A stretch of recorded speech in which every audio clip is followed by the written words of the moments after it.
ఎన్నికల్లో ఇచ్చిన హామీలను అమలు చేయాలని డిమాండ్ చేశారు బీఆర్ఎస్ నేతలు. మహిళలకు ఇచ్చిన హామీలపై వచ్చే నెల 8న నిరసన చేపట్టనున్నట్లు తెలిపారు. హోంగార్డులకు జీతాలు రాక ఇబ్బందులు పడుతున్నారన్న పార్టీ నేతలు ప్రతి నెల ఇదే తీరు కొనసాగుతోందన్నారు. జీహెచ్ఎంసీ స్టాండింగ్ కమిటీ ఎలక్షన్స్ లో పోటీపై ఈ నెల 17న నిర్ణయం ప్రకటిస్తామన్నారు గులాబీ నేతలు.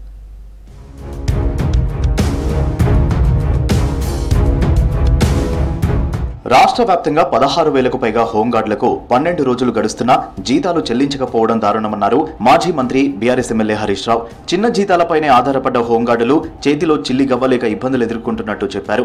హౌస్ రెంట్, రోజువారీ ఖర్చుల కోసం అప్పులు చేయాల్సిన దుస్థితి వచ్చిందని ఎక్స్ వేదికగా ట్వీట్ చేశారు హరీష్ రావు. కాంగ్రెస్ పార్టీ అధికారంలోకి వచ్చిన నాటి నుంచి ప్రతి నెల ఇదే తీరు కొనసాగుతున్నా పట్టించుకునే వారే లేరని అసహనం వ్యక్తం చేశారు.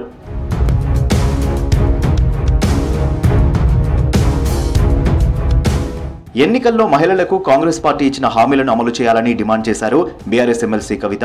ఇచ్చిన మాట తప్పడంలో కాంగ్రెస్ ముందు వరుసలో ఉంటుందని విమర్శించారు. వచ్చే నెల 8న ఇందిరా పార్క్ దగ్గర మహిళా శంఖారావం నిరసన కార్యక్రమం చేపట్టనున్నట్లు చెప్పారు. నిరసన కార్యక్రమం పోస్టర్ను జాగృతి మహిళా లీడర్లతో కలిసి తన నివాసంలో ఆవిష్కరించారు కవిత.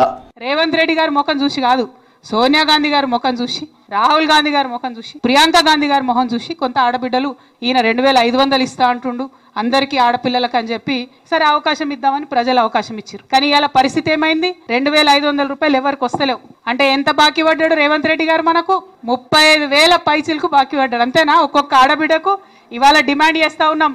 మా ఆడబిడ్డలందరికీ కూడా 35,000 రూపాయలు మీరు అకౌంట్లో వేయండి, నెలకు 2,500 రూపాయలు ఇవ్వండి అని నేను డిమాండ్ చేస్తా ఉన్నాం. గ్రేటర్లో ప్రజలు ఎదుర్కొంటున్న సమస్యలపై కార్పొరేటర్లు సర్కారును ప్రశ్నించాలన్నారు మాజీ మంత్రి బీఆర్ఎస్ ఎమ్మెల్యే తలసాని శ్రీనివాస్ యాదవ్. హైదరాబాద్ పరిధిలోని ఎమ్మెల్సీలు, ఎమ్మెల్యేలు, బీఆర్ఎస్ జీహెచ్ఎంసీ కార్పొరేటర్లతో తలసాని భేటీ అయ్యారు. కాంగ్రెస్ అధికారంలోకి వచ్చాక హైదరాబాద్ నగర అభివృద్ధి జరగడం లేదన్నారు. సమస్యలతో ఇబ్బంది పడుతున్న నగరవాసులకు అండగా ఉండాలన్నారు. జీహెచ్ఎంసీ స్టాండింగ్ కమిటీ ఎన్నికలలో పోటీ విషయంపై ఈ నెల 17న నిర్ణయం తీసుకోనున్నట్టు చెప్పారు మంత్రి తలసాని.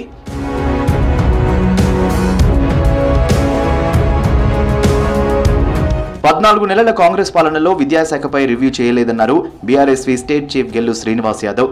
రాష్ట్రంలో కార్పొరేట్ కాలేజీలు ఫీజుల దోపిడీ ఎక్కువైనా పట్టించుకోవడం లేదన్నారు. అధికారంలోకి వస్తే విద్యార్థినులకు స్కూటీ ఇస్తామన్న హామీ నెరవేర్చాలని డిమాండ్ చేశారు శ్రీనివాస్ యాదవ్. కాంగ్రెస్ ప్రభుత్వం ముఖ్యమంత్రి రేవంత్ రెడ్డి గారు ప్రమాణ స్వీకారం చేసి ఈ రాష్ట్రంలో 14 నెలలు దాటిన విద్యా వ్యవస్థను మాత్రం ఇలా గాడిలో పెట్టలేదు. రోజు రోజుకు విద్యా వ్యవస్థ చాలా అధ్వానంగా తయారైపోతా ఉన్నది. ఎందుకంటే విద్యాశాఖ అనేది ప్రభుత్వంలో చాలా కీలకం. ఉమ్మడి రాష్ట్రంలో నుంచి మొదలుకుంటే మొన్నటి వరకు కూడా ఎప్పుడు కూడా ఒక విద్యాశాఖ మంత్రి లేని ప్రభుత్వాలు లేవు. కానీ దురదృష్టకరం, ఈ రాష్ట్రంలో రేవంత్ రెడ్డి గారు ముఖ్యమంత్రి అయిన తర్వాత విద్యాశాఖనే తన దగ్గరే పెట్టుకున్నాడు. ఇప్పటి వరకు దాని మీద విద్యాశాఖ మీద రివ్యూ లేదు. ఎమ్మెల్సీ కవిత రేపు జనగామ జిల్లాలో పర్యటించనున్నారు. విశ్వకర్మ హస్తకళల సెంటర్ను సందర్శించనున్న కవిత పార్టీ కార్యక్రమాల్లో పాల్గొననున్నారు.